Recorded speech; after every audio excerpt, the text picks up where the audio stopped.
Hello friends, जय माँ बगला हूँ जंगल से। देखिए, मैं अभी जस्ट अपने विंध्याचल अपने घर पहुँची हूँ।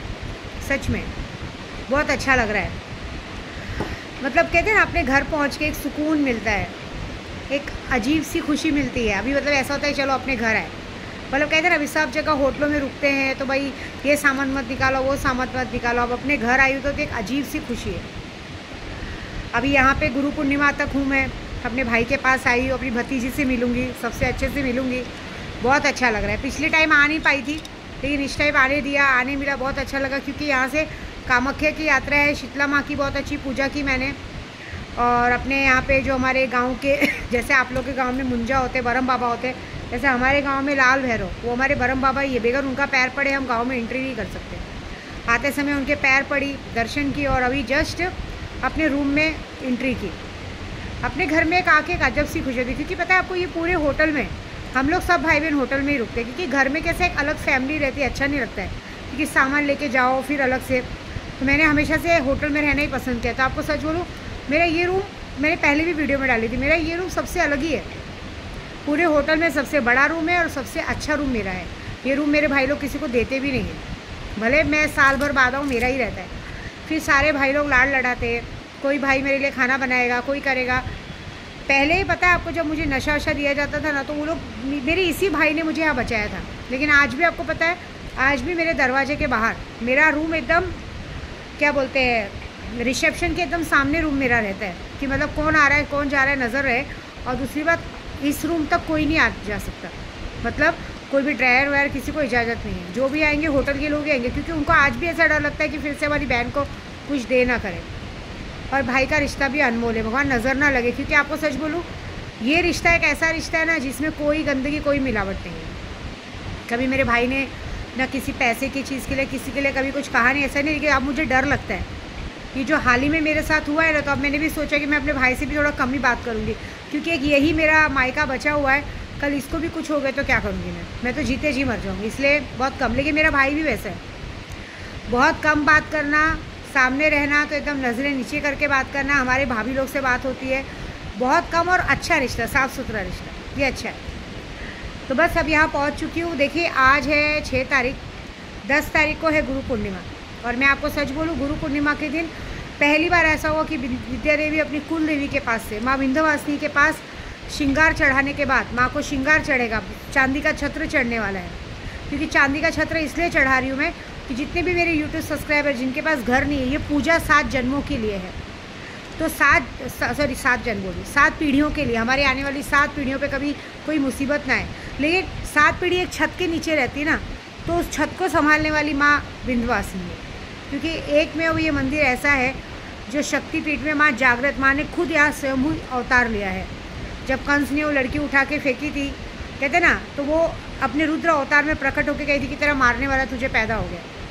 तो बस वही हमारी अष्टभुजी कुमारी माँ या विंध्याचल पर्वत पे आके विंध्यवासिनी नाम से प्रचलित हुई है। और कहते ना, केशव कृष्ण भगवान की बहन कहलाती हैं। कृष्ण भगवान की बड़ी बहन है, ये बहुत बड़ी बात है। तो इनका मान ही अलग है। अब श्याम बाबा के दर्शन करके अगर उनकी बहन के पास आई तो बहुत बड़ी बात है ना। और हम तो है ही श्याम बाबा के लाडले। आज बाबा जी की 11 के दिन मैं यहाँ पहुँची हूँ, एकादशी के दिन यहाँ पहुँची हूँ, बहुत बड़ी बात है। तो यही कहूँगी कि मौका मिस ना करें। आपको गुरु पूर्णिमा के दिन जो मंत्र मिलने वाला है, इस वक्त जो पूजा होने वाली है, और देखिए ये जो कामाख्या, अभी देखिए परसों होगी माँ काली की पूजा अष्टभुजी में। क्योंकि मैं कुछ एक ऐसा वार करने वाली हूँ। देखिए क्या होता है मालूम है, रावण ने अपनी बहन की इज्जत के लिए, सूर्पनखा की नाक काटने पे इज्जत के लिए वो भगवान से लड़ गया था, श्री रामचंद्र जी से लड़ गया था, और सीता का हरण करके लेके आया था। भले उसको 1 साल तक छुआ नहीं। तो हम रावण संहिता को मानते हैं, मैं रावण संहिता को मानने वाली हूँ। देखिए ना, आपने सूअर का दांत पहनती हूँ, हाथी का दांत पहनती हूँ। तो हम उस ब्राह्मण को मानते हैं जिसने अपनी बहन की इज्जत के लिए भगवान से लड़ गया। तो मैं भी वैसी हूँ। कुछ लोग मेरी इज्जत तक आए, कुछ लोगों ने मेरी यात्रा ख़राब करने की कोशिश की है, और बहुत कुछ काम किया। तो बस अब कुछ ऐसा वार करने जा रही हूँ मैं, जो जल्दी वार नहीं करती। और वो वार ऐसा रहेगा, मैं आज रास्ते पर पूजा करती हूँ, वो वार ऐसा रहेगा कि हो सकता है कि ना 7 दिन की ज़रूरत पड़े, ना 1 दिन की ज़रूरत पड़े। जैसे ही यहाँ वार हुआ, वैसे ही 24 घंटे पे वहाँ पे शायद किसी के घर में मौत हो जाए। क्योंकि जब इज़्ज़त की बात आती है ना, तो आदमी कुछ भी कर जाता है। अभी कैसा है ना, मैं सोच रही थी कि मेरी यात्रा पूरी करूँ, ये करूँ, लेकिन लोग मुझे यात्रा पूरी करने दे नहीं रहे, तो मुझे वार तो करना पड़ेगा। उसके लिए मैं दिल से सॉरी बोलूँगी, क्योंकि कामाख्या में जो पूजा होती है अलग है, लेकिन मेरा मानना है कि जब हम यहाँ पूजा करते हैं काली खो में, हम कोई तांत्रिक विधि नहीं करेंगे, कुछ ऐसी शक्ति में डालूँगी। यह हमारे यहाँ काली माता का साक्षात्कार एक मंदिर है, जहाँ पे माँ का मुंह ऐसा खुला हुआ है, जिसमें जैसे हम महाकाल में काल भैरव को दारू पिलाते हो, कहाँ गई आज तक पता चला ना, वैसे ही महाकाली के मुंह में जब हम प्रसाद डालते हो, वो प्रसाद आज तक कहाँ गया पता नहीं चला। तो जो हम लोग को दुश्मन के नाम से परसों खिलाने वाले मंगलवार के दिन, क्योंकि मंगलवार के दिन माँ काली का दिन है और अष्टभुजी का दिन है, तो जब हम मंगलवार को चीज़ खिलाएंगे तो जो माँ खाएंगी, तो समझो माँ सामने वाले का कलेजा खाएंगी, सामने वाले की मौत होने वाली, क्योंकि वहाँ मदिरा देंगे। एक तांत्रिक विधि से पूजा होगी। उसके बाद होगी बुधवार के दिन होगी माँ तारा की पूजा। हमारे यहाँ पे बाजू में, शमशान के बाजू में माँ तारा की पूजा, जो एकदम साक्षात्कार उग्र है, वहाँ पे भी एक वार किया जाएगा, क्योंकि मुझे अगर मेरी यात्रा पूरी करनी तो वार तो करना है। बाकी सबको कहूँगी, जो लोग मेरे लिए अगरबत्ती सिगरेट लगा रहे, थैंक यू। मुझे पता था कि आज दारू नहीं मिलेगी, लेकिन तो भी मुझे तो चढ़ानी थी। मैं जैसे ही लाल भैरव आई, वहाँ मैंने दारू का भोग पहले ही लगा दिया, तो बस वहाँ से उन्होंने संभाल लिया है, अब यहाँ से हम संभालेंगे। कामाख्या में जो पूजा होने वाली बड़ी है, लेकिन एक बात याद रखो कि ये पूजा बहुत बड़ी है। ये वार एक ऐसा वार होगा कि सामने वाले को एक झटके में ख़त्म कर देगा, क्योंकि भाई अब इज़्ज़त वाली बात आई है। मैंने सबके सामने हाथ जोड़े, पैर पड़े, सब कुछ किया, लेकिन अब इज़्ज़त के ऊपर इंसान आ रहे हैं। तो अगर मैं बैठी रहूँगी, सोचूंगी यात्रा पूरी करूँ, बाद में देखूँगी, तो ये मुझसे नहीं होगा। ये टाइम ही नहीं मेरे पास, मैं इतना गोल्डन चांस नहीं खो सकती। अब मैं यहाँ आई हूँ विंध्याचल में, तो गुरु पूर्णिमा के दिन माँ को श्रृंगार चढ़ेगा, क्योंकि आप जितने लोगों ने भी मुझे गुरु मंत्र के लिए, जो लोग ने मुझसे गुरु मंत्र ले रहे, गुरु पूर्णिमा के दिन मुझे जो अपना गुरु बना रहे, तो गुरु मंत्र के लिए जो उन्होंने मुझे योगदान दिया है, किसी ने 21,000 दिया, किसी ने 51,000 दिया, किसी ने खुशी से जो भी दे रहे, उसमें से भाई माँ का श्रृंगार तो बनता है ना।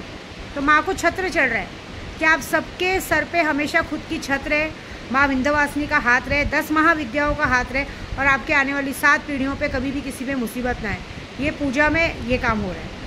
मैं सबके लिए पूजा तो कर रही हूँ, लेकिन आप सबको एक बात बोलूँगी कि आप लोग ज़्यादा पैसा नहीं, मात्र 21,000 रुपये डाल के इस पूजा में भाग लीजिए, कि आपको प्रसाद पहुँच सके घर तक, और आपके आने वाली 7 पीढ़ियों में। आपको ये करना है कि आपको आपका नाम, फोटो, गोत्र, आपका नाम, आपके पति का नाम, आपकी सास का नाम, आपके ससुर का नाम, जो आपके पूर्वज है, किसी भी एक बड़े पूर्वज का नाम, आपका गोत्र नाम दीजिए। अपने लिए मत बनाइए, एटलीस्ट आपने आने वाली 7 पीढ़ियों के लिए बनाइए।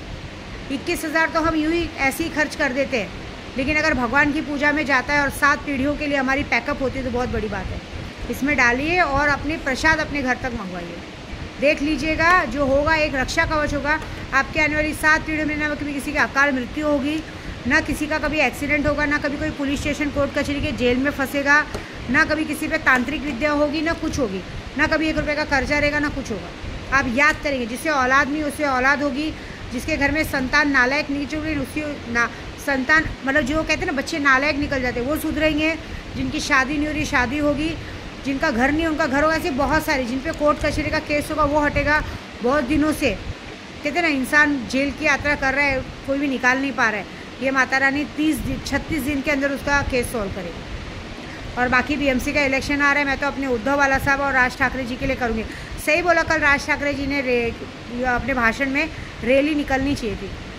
आज सब बार बार वीडियो डाल रहे हैं कि मराठी बोलने पे मन से कार्यकर्ता सबको मारेमारी कर रहे हैं। मैं क्या बोल रही हूँ, आप प्यार से बोल दीजिए ना। आप ढीठपन करेंगे, जाओ नहीं बोलने का, जो करने का करो, ऐसी बात तो नहीं ना। आप प्यार से बोल दीजिए ना कि हाँ ठीक है हम सीखेंगे, टाइम दो हमें, तो इंसान एक बार समझता है। आप उनको दादागिरी दिखाएंगे, सीधी बात है। हम जिसके एरिया में रहते हैं, जंगल में रह के शेर से बैर करना तो अच्छी बात नहीं है। अगर हम रह रहे हैं तो अगर सामने वाला बोल रहा है, हाँ बोलने में और करने में क्या है, कोई चीज़ सीखने करने में क्या है। सीधी बात है, अगर हम कोलकाता जा रहे हैं तो बंगाली नहीं आती, थोड़ी बहुत तो सीखनी पड़ेगी, समझनी तो पड़ेगी। गुजरात जा रहे हैं गुजराती सीखनी पड़ेगी, क्या बोलते हैं राजस्थान जा रहे थोड़ी मारवाड़ी सीखनी पड़ेगी। लेकिन ऐसे गलत, हिंदी के लिए मना नहीं कर रहे वो कि हिंदी मत बोलो, वो कह रहे हैं कि मराठी आनी ज़रूरी है। वो बात को समझो, आप गलत वे में जा रहे हो। बाकी बीएमसी का इलेक्शन तो उन्हीं के हाथ में, बाकी जिसको जो करते बने करो, क्योंकि विद्या देवी इतनी बड़ी पूजा ही उनके लिए कर रही है, ठीक है। बाकी यहाँ आई है, सो सॉरी अगर किसी को तकलीफ़ होगी तो, क्योंकि इज़्ज़त वाली बात आई है भाई। अब इज़्ज़त वाली बात आई है तो मैं कुछ नहीं कर सकती। अगर आपके घर में किसी की मौत हो जाती है, किसी के साथ कुछ गलत हो जाता है, तो उसकी ज़िम्मेदारी आप हो, क्योंकि ये सारा चीज़ आपको पहले सोचना चाहिए था कि हमें इस औरत के पंगे नहीं लगना चाहिए। अब लगे हो तो भोगो, मैं कुछ नहीं कर सकती। ठीक है, सॉरी।